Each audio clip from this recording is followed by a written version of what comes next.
10분 가정예배 오신 여러분들 진심으로 환영합니다. 오늘은 예수 안에 소망이 있네 함께 고백하시죠. 예수 안에 소망이 있네 내 빛과 힘 나의 노래 환난 중에 도우시는 주 나의 견고한 반석 크신 사랑 크신 평화 두려움에서 날 건지네 내 위로자 내 모든 것 주 사랑 안에 서리라. 아멘. 오늘 말씀 마태복음 7장 24절부터 27절까지의 말씀입니다. 한 절씩 교독하시죠. 그러므로 누구든지 나의 이 말을 듣고 행하는 자는 그 집을 반석 위에 지은 지혜로운 사람 같으리니 비가 내리고 창수가 나고 바람이 불어 그 집에 부딪히되 무너지지 아니하나니 이는 주추를 반석 위에 놓은 까닭이요. 나의 말을 듣고 행하지 아니하는 자는 그 집을 모래 위에 지은 어리석은 사람 같으리니 비가 내리고 창수가 나고 바람이 불어 그 집에 부딪히매 무너져 그 무너짐이 심하니라. 아멘. 오늘 말씀을 중심으로 해서 조용한 붕괴라는 제목으로 함께 말씀을 나누겠습니다. 교회 인테리어를 했던 경험이 생각이 납니다. 40년 된 교회 건물을 인테리어 했는데요. 매우 오래됐고 온통 이 사가에 있는 구조물들을 다 철거해 버렸어요. 다. 그 지하실을 철거할 때는 얼마나 그 곰팡이가 많았는지 그 쉼을 쉴 때마다 막 온몸이 간지러운 느낌이 들었습니다. 그리고 이제 새롭게 건물을 세워 나갔던 거죠. 가벽을 세우고 방을 나누고 도배, 페인트, 조명, 그리고 바닥까지 완전히 새로운 건축물이 되었습니다. 원래 그게 어떻게 생겼는지는 상상조차 할 수 없을 만큼 완벽하게 인테리어가 됐던 거죠.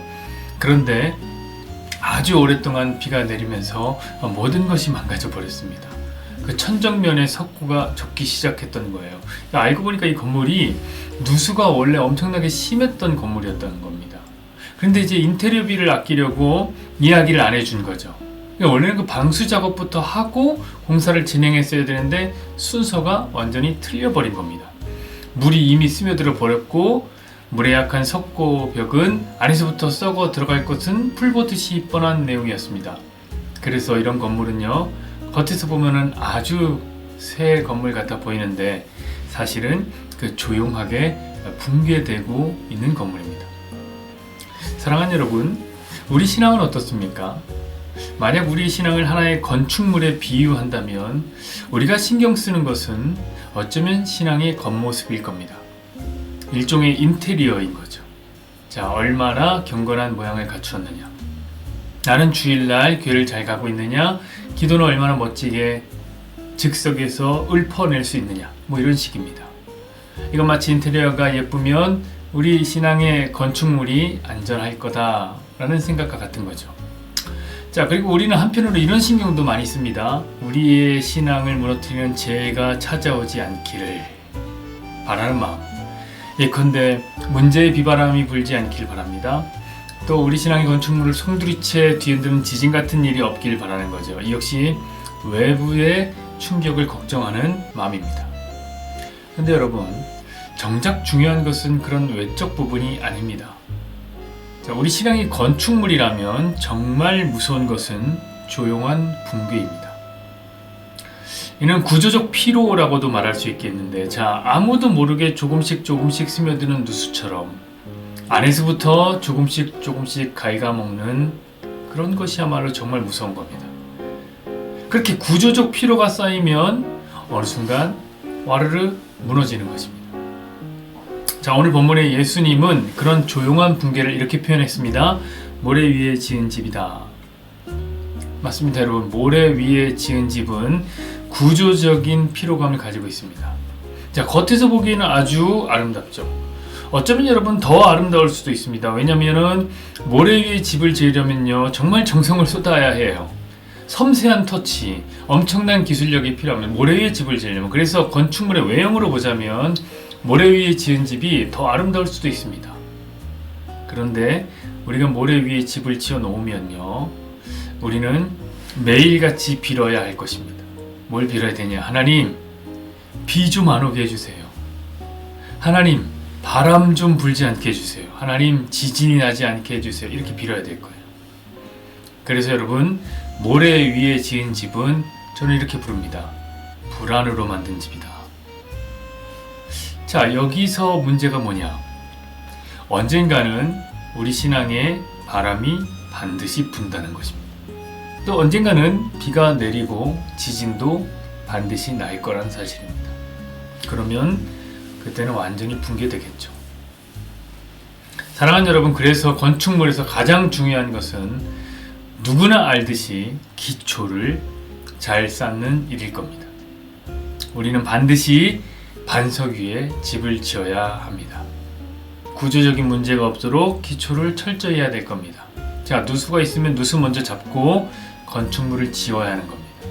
이는 우리 모두가 알고 있는 실생활 속의 진리죠.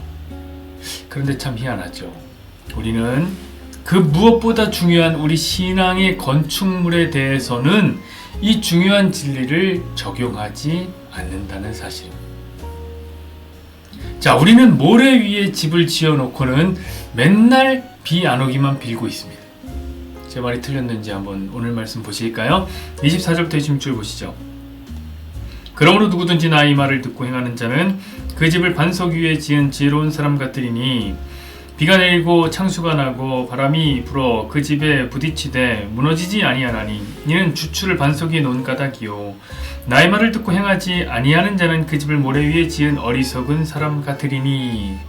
자, 예수님 말씀하시죠. 예수님은 자기의 말대로 행하는 사람은 반석 위에 집을 지었다 말씀하십니다.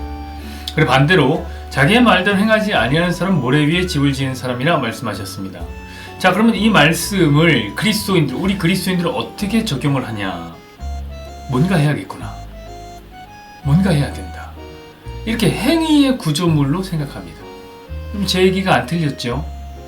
나는 예수님 말씀대로 사랑하고 충성해야 되겠다.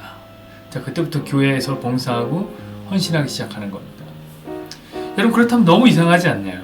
뭐가 이상하냐면 예수님은 그 직전에 그보다 더 열심히 행하는 사람도 모른다 하셨거든요. 우리 안 읽었지만 보면 아니면 22, 23절 볼까요?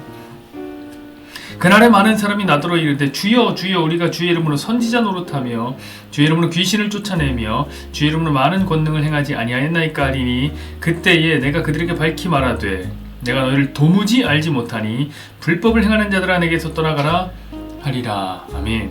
자, 여러분 보세요. 선지자 노릇할 정도면 얼마나 힘듭니까? 자, 귀신 쫓아내고 기적을 행할 정도면 우리가 보기엔 굉장한 신앙인입니다. 예수님은 그런 사람들에게 말씀하세요. 내가 너를 도무지 알지 못한다. 그런데 또 사랑하고 섬기고 교회에서 충성 봉사하면 예수님 말씀대로 행하는 것이고 나는 반석 위에 집을 짓는다고 생각하는 것이 너무 한심하지 않냐 이 말이죠. 사랑하는 여러분, 잘 들으십시오. 우리 예수님 말씀 그런 게 아닙니다. 우리 28절 29절 말씀도 안 읽었지만 한번 보시겠습니까? 예수께서 이 말씀을 마치심에 무리들이 그의 말 가르치심에 놀라니 이는 그의 가르치심을 권위 있는 자와 같고 그들의 서기관과 같지 아니함일러라. 아멘. 여러분, 이게 무슨 말입니까? 우리 예수님 말씀은 특별했다는 이야기죠. 이 말은 다르다는 겁니다. 누구와 다르냐? 서기관들과 다르다 이렇게 얘기했습니다. 그럼 여러분, 서기관들은 어떤 말씀을 했을까요? 그들은 눈에 보이는 행위, 율법, 전통에 대한 이야기를 했습니다. 그리고 우리는 그들이 따르는 생각을 뭐라고 부르냐면 율법주의다 이렇게 정의합니다. 자, 그렇다면 예수님의 말씀, 그들과 다른 예수님 말씀은 무엇일까요? 예수님 말씀은 율법주의가 아니라는 거고요. 그럼 예수님 말씀은 뭘까요? 오직 은혜입니다. 여러분, 은혜는 뭡니까? 은혜는 거저주는 겁니다. 공로 없지만 받는 것이고요. 우리는 율법을 제대로 지키지 못했지만 예수님께서 우리 대신 지켜주신 그 율법으로 인해 우리가 의롭다 하심을 얻게 되는 겁니다. 칭이란 말이죠. 칭의. 의롭다 칭해주는 겁니다. 맞습니다. 여러분, 예수님의 말씀은 항상 은혜였습니다. 오직 은혜. 솔라 그라시아. 사랑하는 여러분, 그러므로 반석 위에 집을 지으라는 것은 무엇을 의미하느냐? 이거 어렵지 않습니다. 그건 은혜에 기댄 신앙생활을 하라는 거예요. 그것이 바로 예수님 위에 집을 짓는 일일 겁니다. 그러면 여러분 절대로 무너지지 않습니다. 오해하지 마십시오. 우리가 예수님 위에 집을 지었다고 외부적 충격이 없다는 말은 아닙니다. 여러분 반석 위에 집을 세워도 비바람 불고 지진이 나면 흔들리기도 할 겁니다. 그럼 때때로 우리 신앙에 금이 갈 수도 있겠죠. 그러나 무너지지는 않는다 이 말이죠. 왜요? 우리의 반석 되신 예수님이 그 모든 충격을 흡수해 주실 것이기 때문입니다. 여러분 그게 바로 은혜입니다. 반면 율법으로 지은 집은요, 겉모습은 매우 화려할지 몰라도 그걸 인정하자고요. 여러분 제가 아무리 생각해봐도 율법주의만큼 화려한 건축물은 없는 것 같아요. 그러나 그 속에서는 이미 조용한 붕괴가 이루어지고 있음을 우리는 기억해야 할 것입니다. 사랑하는 여러분, 무너지는 순간보다 더 슬픈 건 알아차리지 못한 조용한 붕괴일 것입니다.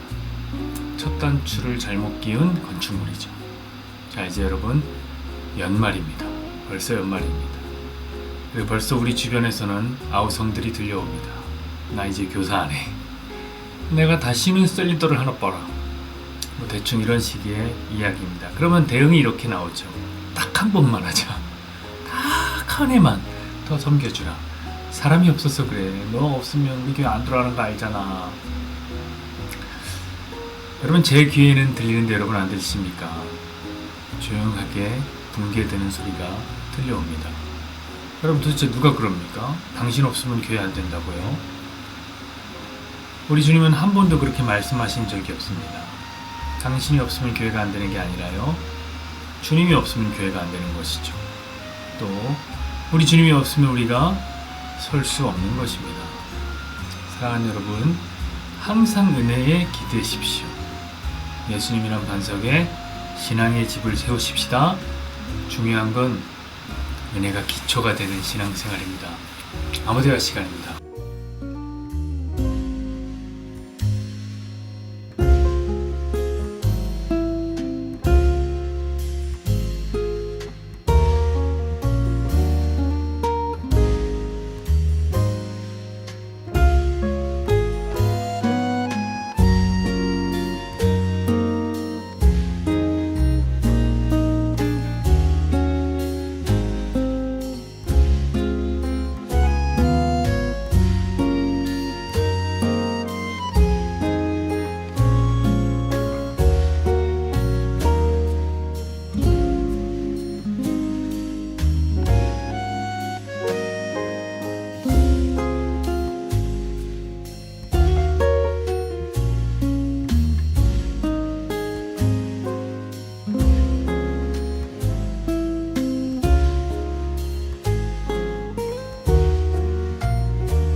공동기도원 시간입니다. 함께 손을 붙잡고 서로를 축복해 주었으면 좋겠습니다. 여호와는 내게 복을 주시고 저를 지키시길 원하며 여호와는 그의 얼굴을 내게 비추사 은혜 베푸시기를 원하며 여호와는 그 얼굴을 내게 향하여 드사 함께여 평강 주시기를 원하노라. 아멘.